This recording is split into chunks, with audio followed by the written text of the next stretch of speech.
अगर आप अपनी प्रैक्टिसेस को ट्रांसफॉर्म करते रहेंगे, अडेप्ट करते रहेंगे आज के जमाने के हिसाब से, तो आई थिंक आपके बिजनेस की लॉन्जेविटी डेफिनेटली बढ़ जाती है। हमने क्या देखा कि बहुत सारे लोग जॉबलेस हुए, अनएम्प्लॉयमेंट बढ़ा हमारे देश में।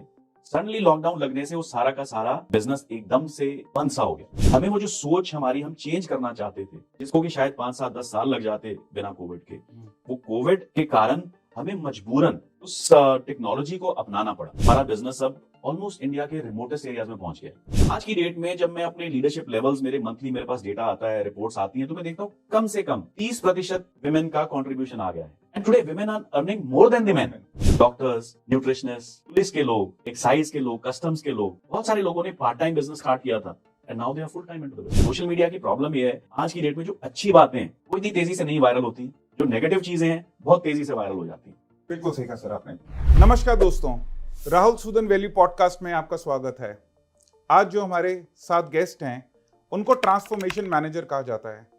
उन्होंने बहुत ही कॉम्प्लेक्स सिचुएशंस को साथ में लेके उनके बहुत इजी सॉल्यूशंस को कॉर्पोरेट्स को रेकमेंड करके आज बहुत ही सफल एक करियर बनाया है। आइए मिलते हैं हरीश सिंगला जी से, the country manager for forever living products. नमस्कार सर। नमस्कार राहुल जी। सर, आपकी जर्नी में आपने काफ़ी सारे काम किए, बड़ी एक टैगलाइन बहुत मार्केट में आता है कि ट्रांसफॉर्मेशन मैनेजर, कि आपने बहुत सारी कॉम्प्लेक्स चीज़ों को बहुत इजीली सॉल्व करके एक बड़ा सेटअप क्रिएट किया है।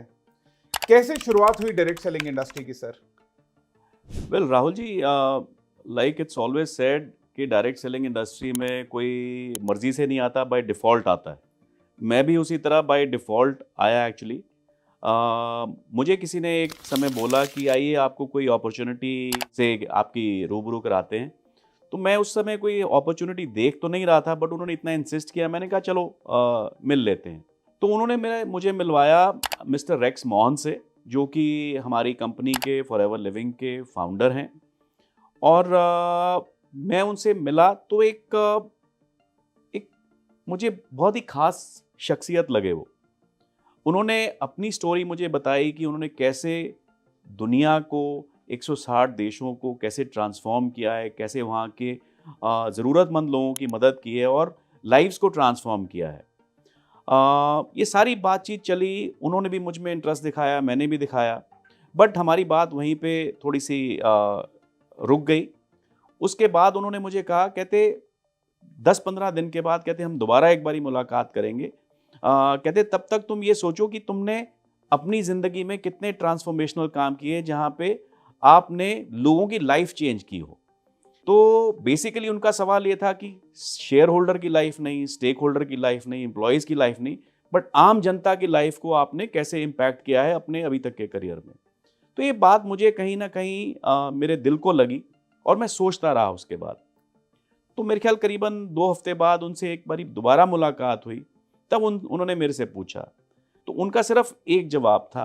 वो कहते, क्या तुम हमारे साथ मिलके भारत के लोगों की लाइफ ट्रांसफॉर्म करना चाहोगे? और मुझे लगा कि मैं इस अपॉर्चुनिटी को ना नहीं कर सकता। दैट इज हाउ मेरा एंट्री हुआ डायरेक्ट सेलिंग में। Great sir. सर, एक बड़ा कॉर्पोरेट में एक टर्म यूज की जाती है जिसे कहा जाता है फाउंडर्स डिलेमा। फाउंडर्स चाहते हैं, उनका एक विजन होता है और वो एक विजन के साथ एक ऑर्गेनाइजेशन को लॉन्च करते हैं। फिर कहा जाता है एक मैनेजर्स डिलेमा, कि अब वो विजन को रिजल्ट में कैसे कन्वर्ट करें। और कुछ 5-6 सालों में आईटी का डेवलपमेंट होना, कोविड का आना, फिर अब आर्टिफिशियल इंटेलिजेंस का आना। How do you manage between a founder's vision versus the productivity और the profitability of organisation?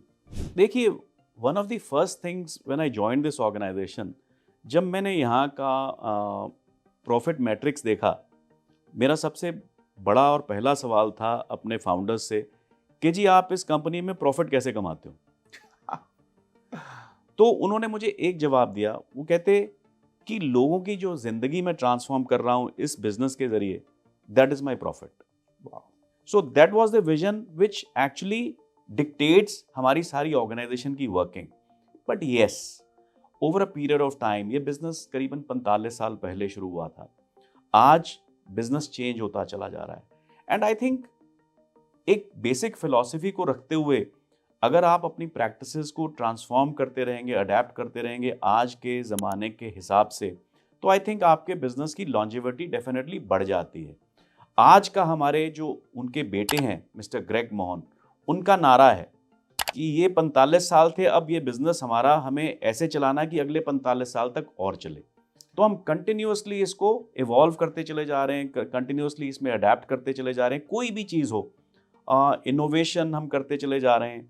And I think we are all set for next 100 years. वाह, next 100 years is a big thing, और 160 देशों में होना I think उससे भी बहुत बड़ी बात है।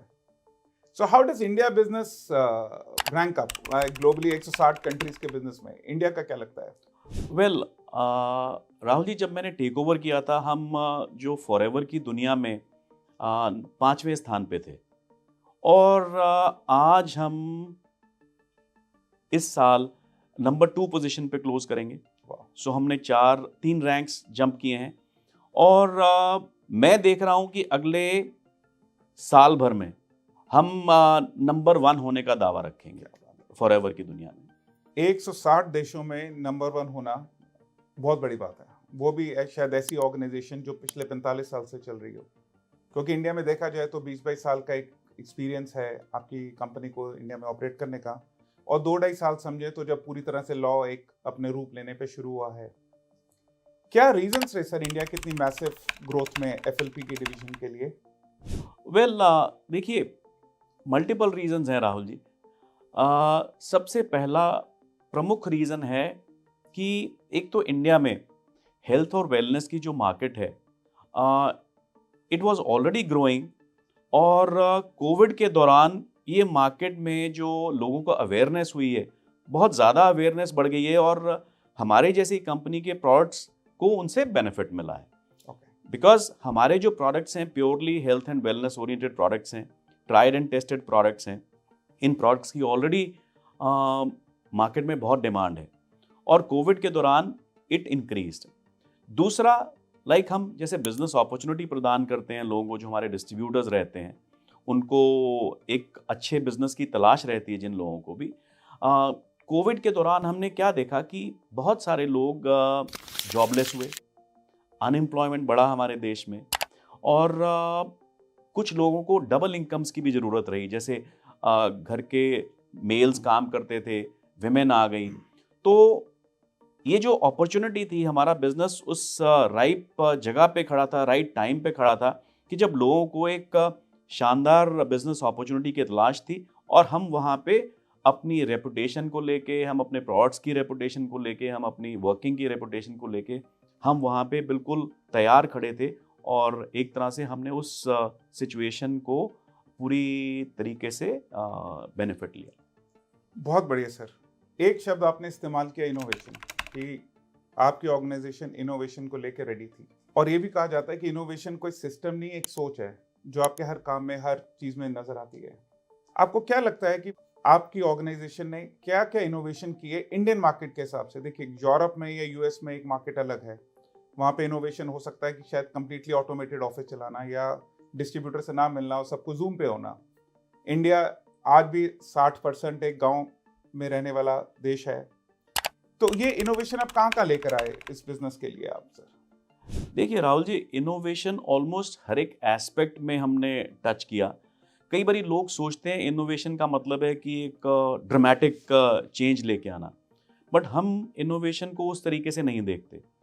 प्रोडक्ट इनोवेशन, अब जैसे कि हमारी कंपनी का एक रूल था, या अनसेड रूल था, कि हम जो प्रोडक्ट्स अपने मैन्युफैक्चर करते हैं, अपने सिर्फ ग्लोबल हब से ही मैन्युफैक्चर करते हैं। जब हमने देखा कि एक इंडिया में एक राइट सिचुएशन है, अब क्वालिटी कॉन्शियसनेस इंडिया में आ रही है, क्वालिटी मैन्युफैक्चरिंग इंडिया में है, तो one of the first things that we did was कि हम थोड़ा थोड़ा प्रोडक्ट इंडिया में हमने मैन्युफैक्चरिंग स्टार्ट किया। So that was one of the first things, and I think we were one of the very few countries कि हमने अपने होम ऑफिस को कन्विंस किया कि नहीं, अब इंडिया में हम अच्छी क्वालिटी के प्रोडक्ट्स बना सकते हैं। तो that was one of the first steps in the 45-year history of Forever Living. Wow. Second is, जब लॉकडाउन लगा 2019 में, तो एकदम से, बिकॉज हमारे 20 ऑफिसेज थे ऑल ओवर इंडिया। हमारा ज़्यादातर बिजनेस जो होता था हमारे ऑफिसेज के थ्रू होता था। लोग आते थे, डिस्ट्रीब्यूटर आते थे, वहीं से पेमेंट्स करते थे, वहीं से प्रोडक्ट्स ले जाते थे, वहीं पे ट्रेनिंग करते थे।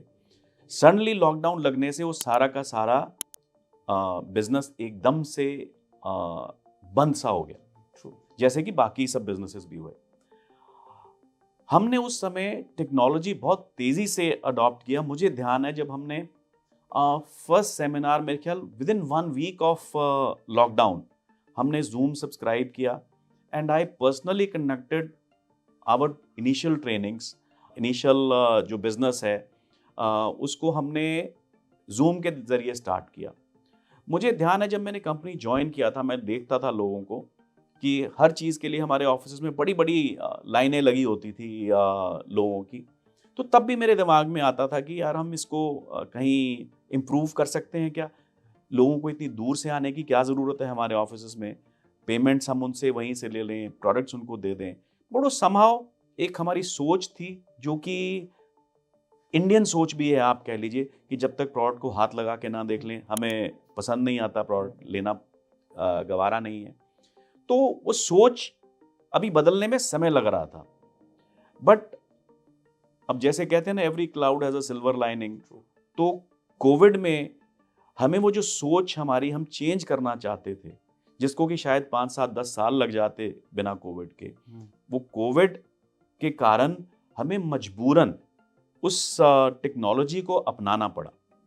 और हम जूम में अपने सोशल मीडिया के ऊपर हमने इतना इनोवेशन किया कि आज हम प्रोबेबली, मैं प्राउडली कह सकता हूँ कि हमारा इंडस्ट्री में सोशल मीडिया की जो हमारी फॉलोअरशिप है, हमारी एंगेजमेंट है, I think direct selling industry में I think we are the leaders.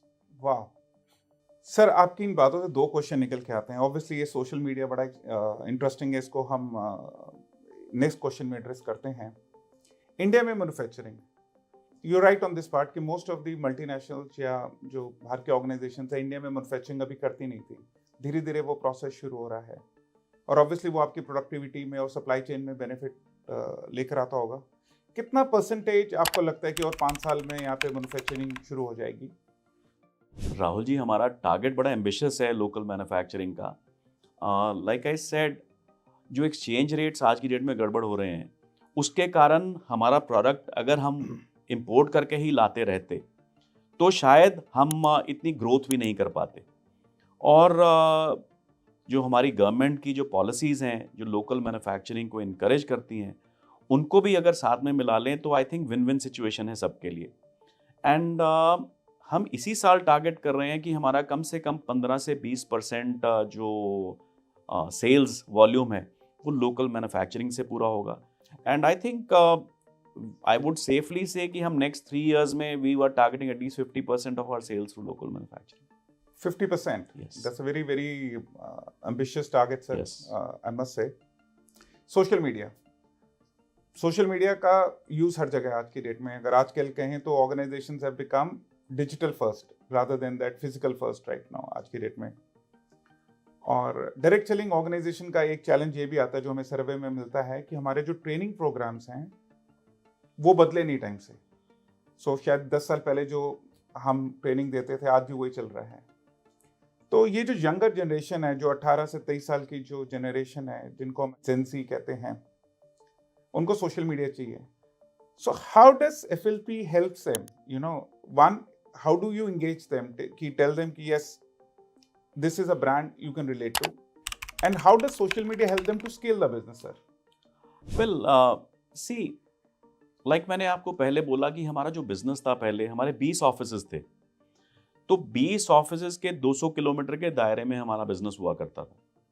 यानी कि लोग जो कन्वीनियंटली जहाँ से आ सकते हैं, जहाँ से ट्रेनिंग लेने आ सकते हैं, जहाँ पे प्रोडक्ट लेने आ सकते हैं, जहाँ पे पेमेंट करने आ सकते हैं, वहीं पे था। हमने कोविड के दौरान देखा कि हमारा बिजनेस अब ऑलमोस्ट इंडिया के रिमोटेस्ट एरियाज में पहुँच गया है। We are present in Ladakh, we are present in Lakshadweep, we are present in Andaman Nicobar, we are present in Arunachal Pradesh, MP, Chhattisgarh के जंगलों तक में हमारे प्रोडक्ट्स आज की डेट में पहुंच जाते हैं। So one of the best advantages जो सोशल मीडिया से मिला है, रीच हमें मिली है। सबसे पहले अवेयरनेस की रीच, उसके बाद प्रोडक्ट पेमेंट्स की रीच, उसके बाद प्रोडक्ट डिलीवरी की रीच, और most important is product trainings की रीच। अब कोई व्यक्ति अगर लद्दाख में बैठा है, वो उसको हमारे जम्मू या हमारे पंजाब या हमारे चंडीगढ़ के ऑफिस में आके ट्रेनिंग नहीं लेनी पड़ती। अब जो हमारे ऑनलाइन सोशल ट्रेनिंग प्रोग्राम्स हैं सोशल मीडिया के द्वारा, वो घर बैठ के ही वहाँ पे अपना वो जिस दिन हमारे स्केड्यूल्स होते हैं, स्लॉट्स होते हैं, वो ट्रेनिंग देखते हैं and people are getting trained. So that is the advantage that now we have reached, लोगों के घरों में पहुंच गए रादर देन कि हमारे ऑफिस में लोग आए। So that has been the advantage. So truly this business is becoming work from home. Truly work from home एक ऐसी एस्पिरेशन है जिसे कई लोगों में अब बढ़ गई है। कोविड के बाद अब लोग चाहते हैं कि वो थोड़ा काम घर से कर लें और थोड़ा ऑफिस से कर लें, थोड़ा हाइब्रिड कल्चर कर लें, या सेकंड ऑप्शन या सेकंड इनकम को जनरेट करने के लिए वर्क फ्रॉम होम कर लें। Anyone looking for opportunity, or anyone looking for part-time opportunity, how do you think FLP can help them by building a second income, sir? Well, before we get into second income, another interesting aspect which has happened, I would like to share, is because now people don't have to get out of the house, घर से बाहर नहीं निकलना पड़ता, इसके कारण हमारे business में महिलाएं, विमेन बहुत ज़्यादा आ गई हैं। So I think we are in direct, support of government's philosophy of women empowerment. तो मैं देखता हूँ कि हमारे लीडरशिप लेवल्स में, हमारे सीनियर लेवल्स पे, हमारे अवार्ड विनिंग लेवल्स के ऊपर आज की डेट में महिलाएं इंडिया में बहुत आनी शुरू हो गई हैं। ये एक हमेशा हमारे लिए सरप्राइज रहता था कि जब हम FLP की फॉरएवर की ग्लोबल दुनिया देखते थे, वहाँ पे 70-80% विमेन होती थी, और हमारे इंडिया में शायद 1% विमेन थी। 99% हमारा जो ऑडियंस था वो मेन का था। आज की डेट में जब मैं अपने लीडरशिप लेवल्स, मेरे मंथली मेरे पास डेटा आता है, रिपोर्ट्स आती हैं, तो मैं देखता हूँ कम से कम 30% विमेन का कंट्रीब्यूशन आ गया है। तो this has been, I think, again one of the indirect fallouts of COVID. जब हम लोगों के घरों में पहुंचे, जब लोगों को, जब विमेन को, महिलाओं को अपने घर से पेमेंट करने का सिस्टम मिल गया, अपने घर पे प्रोडक्ट पहुंचने का सिस्टम मिल गया, अपने घर पे ही बैठ के ट्रेनिंग का सिस्टम मिल गया, अपने घर से ही बैठ के लोगों को प्रोस्पेक्टिंग का बिजनेस मिल गया कि प्रोस्पेक्ट कैसे करना है, लोगों को अप्रोच कैसे करना है प्रोडक्ट्स के लिए, अपॉर्चुनिटी के लिए। I think it has been a real eye opener for people. और जैसा कि आपका सवाल था कि part time incomes, well yes, पहले तो एक तो नीड ही है। अब जैसे किसी भी फैमिली में when women get added to the income kitty in the family, so that gets added as a second income. But हमने क्या देखा है, स्पेशली मैं देख रहा हूँ हमारे साउथ इंडिया में, जो मेन थे वो कहीं काम कर रहे थे, विमेन ने काम स्टार्ट किया, and today women are earning more than the men. And what has started happening is कि जो मेन का जो स्पेयर टाइम होता है वो एक्चुअली विमेन को हेल्प करते हैं अब साथ में। Initially this business may have been frowned upon, but क्योंकि लोगों को पसंद नहीं था कि औरतें बिजनेस में पढ़ें, औरतें इधर जाएं, लोग घर से बाहर निकलें थोड़ा बहुत भी। But I think over a period time जैसे जैसे इनकम बढ़ा उनका, तो उनको मेन का भी सपोर्ट मिलना शुरू हो गया। तो एक तो ये कॉन्टेक्स्ट है इनकम का, पार्ट टाइम अपॉर्चुनिटीज़ का। मेन ने अपने बिजनेस नहीं छोड़े, अपने काम नहीं छोड़े, but they are supporting their women. Second is because now it is more work from home, लोगों को बाहर नहीं जाना पड़ता, ट्रैवल नहीं करना पड़ता, जैसे कि शायद 5 साल पहले करना पड़ता था इस बिजनेस को डेवलप करने के लिए। तो जो लोग एग्जिस्टिंग काम अपना कर रहे हैं, उसके अलावा मॉर्निंग्स में, इवनिंग्स में, वीकेंड्स के ऊपर इस काम को अडॉप्ट करने की कोशिश कर रहे हैं, और बहुत सारे लोग सक्सेसफुल भी हो रहे हैं। और हमारे बिजनेस में कई ऐसे लिविंग एग्जाम्पल्स हैं जहाँ पे मैंने देखा है डॉक्टर्स, न्यूट्रिशनिस्ट, पुलिस के लोग, एक्साइज के लोग, कस्टम्स के लोग, बहुत सारे लोगों ने पार्ट टाइम बिजनेस स्टार्ट किया था, and now they are full time into the business. Excellent sir. एक क्वेश्चन इन चारों पांचों चीजों को मिला के, training, social media, young generation. आज की यंग जनरेशन जब सोशल मीडिया पे जाती है तो वो कई बार कंफ्यूज हो जाती है। जब कोई सोशल मीडिया पे वो देखते हैं कि डायरेक्ट सेलिंग के बारे में कुछ कोई गलत कह रहा है, या उसका वो इंटरप्रिटेशन गलत दे रहा है। अब इसे उसकी परसेप्शन समझें या छवि समझें, तो एक जो शख्स पार्ट टाइम ये बिजनेस शुरू करना चाहता है वो कंफ्यूज हो जाता है कि किसको ठीक समझे और किसको गलत समझे, किसको सुने किसको ना सुने। क्योंकि जैसे आपने कहा सोशल मीडिया सबसे बड़ा हथियार भी है और सपोर्ट एजुकेशन सिस्टम भी है। तो आप अपनी ट्रेनिंग फोर्स को, अपनी फील्ड फोर्स को, अपनी टीम को, डिस्ट्रीब्यूटर्स को इसके लिए कैसे रेडी करते हैं कि कैसे ज्ञान देखना चाहिए सोशल मीडिया पे, किसको ढूंढना चाहिए? देखिए, जैसा आपने सही कहा, social media is a double edge sword. उसमें अच्छाइयाँ भी हैं और बुराइयाँ भी हैं। One must know how to manage social media well, क्योंकि हर एक व्यापार की तरह कई बारी मैंने क्या देखा है, डायरेक्ट सेलिंग को ज़्यादा नेगेटिवली पेंट कर दिया जाता है। अनफॉर्चुनेट पार्ट है बहुत सारी दूसरी जगहों में भी, बिकॉज मैं एक ऐसे एक्सपीरियंस से आया हूँ कि मेरा ऑलमोस्ट 25 साल का एक्सपीरियंस नॉर्मल बिजनेस में रहा है। सिर्फ लेटेस्ट एक्सपीरियंस अब मेरा डायरेक्ट सेलिंग का है। So I know both sides of the coin. तो कई चीज़ें जो हम डायरेक्ट सेलिंग में हाईलाइट कर देते हैं वो बाकी जगह पे भी होती हैं, बट समहाउ हाईलाइट नहीं होती हैं, right? So direct selling business, because it is a little bit uncontrolled, कि जो डिस्ट्रीब्यूटर्स हमारे बनते हैं उनके ऊपर हमारा कंट्रोल नहीं रहता इतना ज़्यादा। तो जब मार्केट में जाके कोई 100 लोगों के पीछे एक व्यक्ति डिस्ट्रीब्यूटर आपका कोई थोड़ा सा भी गलत काम कर देता है मार्केट में, उसकी न्यूज़ बड़ी बन जाती है, राइट? अब प्रॉब्लम डायरेक्ट सेलिंग में क्या है, और डायरेक्ट सेलिंग में नहीं, मैं कहूँगा सोशल मीडिया की प्रॉब्लम ये है कि आज की डेट में जो अच्छी बातें हैं वो इतनी तेज़ी से नहीं वायरल होती हैं, जो नेगेटिव चीज़ें हैं बहुत तेज़ी से वायरल हो जाती हैं। बिल्कुल सही कहा सर आपने।